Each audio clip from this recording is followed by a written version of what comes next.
एक समय की बात है जब गौतम बुद्ध अपने शिष्यों के साथ एक गांव में निवास कर रहे थे। गांव के लोग बुद्ध की शिक्षाओं से बहुत प्रभावित थे और हर रोज उनसे मार्गदर्शन प्राप्त करने के लिए आते थे। उनमें से एक युवक जिसका नाम था आनंद। आनंद अपनी जिंदगी से बहुत परेशान था क्योंकि उसे हर काम में असफलता का सामना करना पड़ रहा था। वह अत्यधिक अधीर था और उसकी समस्याएं उसे अंदर से तोड़ रही थीं। उसे शांति की तलाश थी और किसी ने उसे बताया कि बुद्ध ही उसे इस अंधकार से निकाल सकते हैं। आनंद एक छोटे गांव के रास्ते पर तेजी से चलते हुए एक गहरी चिंता और बेचैनी के साथ बुद्ध के पास जाने का निश्चय करता है। वह सोच रहा है कि कब उसकी समस्याओं का समाधान मिलेगा। आनंद ने खुद से कहा, मैंने कई बार कोशिश की है, लेकिन हमेशा असफल रहा हूं। न जाने क्यों मेरे जीवन में सब कुछ गलत हो रहा है। शायद बुद्ध मुझे सही रास्ता दिखा सकें। आनंद बुद्ध के पास पहुंचता है, जो एक पेड़ के नीचे शांत और स्थिर मुद्रा में बैठे हैं। आनंद जल्दबाजी में उनके पास जाता है और अपनी समस्या उनके सामने रखता है। आनंद ने कहा, भगवान, मैं थक चुका हूं। मैंने हर संभव प्रयास किया, लेकिन मुझे हमेशा असफलता मिली। मैं अब और इंतजार नहीं कर सकता। मेरी जिंदगी में कुछ भी सही नहीं हो रहा। कृपया मुझे बताइए, मैं क्या करूं? बुद्ध ने शांतिपूर्ण मुस्कान के साथ उसे देखा और कहा, पहले तुम बैठो और अपने मन को शांत करो। जब मन अशांत होता है तो सही उत्तर भी अस्पष्ट लगने लगते हैं। आनंद बुद्ध के पास बैठता है, लेकिन अभी भी उसकी चिंता कम नहीं होती। वह बेचैनी से इधर-उधर देखता है।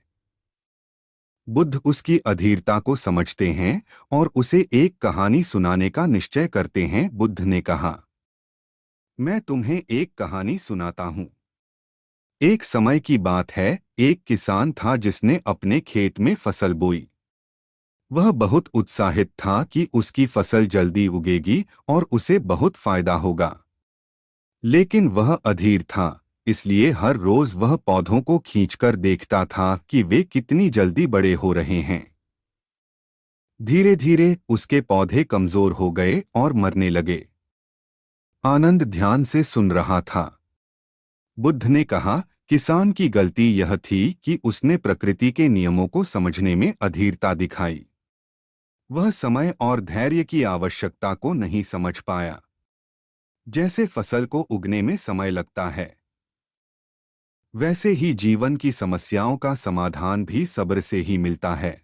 आनंद इस कहानी से प्रभावित होता है, लेकिन वह अभी भी पूरी तरह से संतुष्ट नहीं है। वह बुद्ध से पूछता है कि धैर्य कैसे रखा जाए जब समस्याएं बढ़ती जा रही हों। आनंद ने पूछा, भगवान, मुझे यह कहानी समझ में आई, लेकिन जब जीवन की समस्याएं बढ़ती हैं, तब कैसे धैर्य रखा जाए?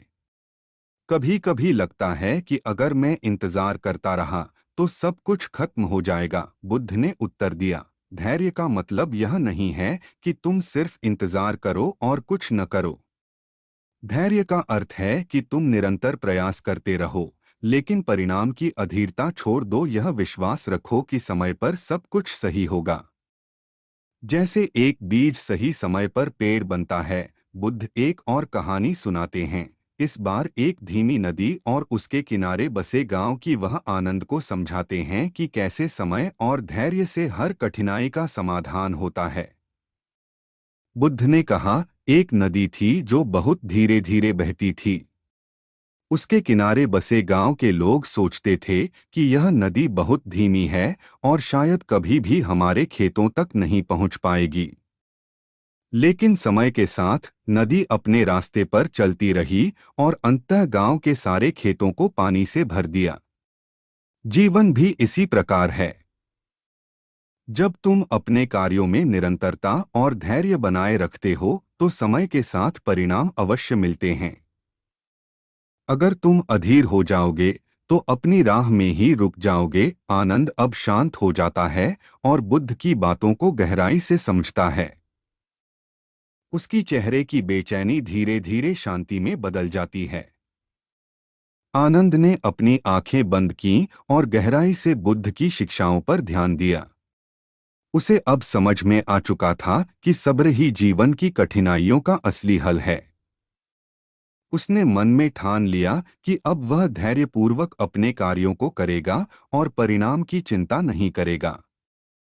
आनंद बुद्ध के चरणों में झुककर विदाई लेता है। अब उसका मन शांत और स्थिर है।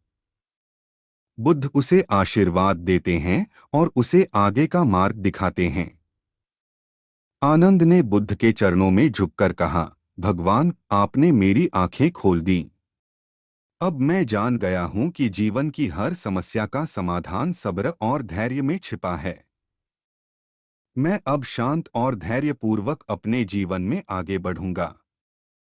बुद्ध ने मुस्कुराते हुए कहा, याद रखो आनंद, सब्र एक ऐसी शक्ति है जो तुम्हें जीवन के हर कठिन मोड़ पर मदद करेगी।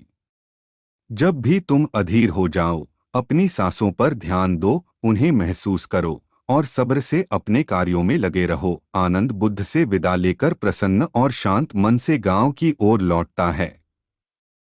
उसके चेहरे पर अब कोई चिंता नहीं, बल्कि शांति और संतोष का भाव है।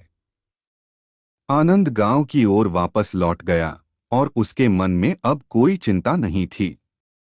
वह जान चुका था कि जीवन की समस्याएं क्षणिक होती हैं, लेकिन धैर्य से उनका सामना किया जाए तो हर समस्या का समाधान मिल जाता है। बुद्ध की यह शिक्षा हमें बताती है कि जीवन में धैर्य का कितना महत्व है। अगर हम सब्र से काम लें, तो कोई भी कठिनाई हमें डिगा नहीं सकती। सब्र से हम न केवल अपने मन को शांत रखते हैं, बल्कि अपने लक्ष्यों को भी प्राप्त कर सकते हैं। यह कहानी न केवल धैर्य की महत्ता को दर्शाती है, बल्कि यह भी सिखाती है कि हर समस्या का हल समय के साथ मिलता है, बशर्ते हम धैर्यपूर्वक और शांति से प्रतीक्षा करें।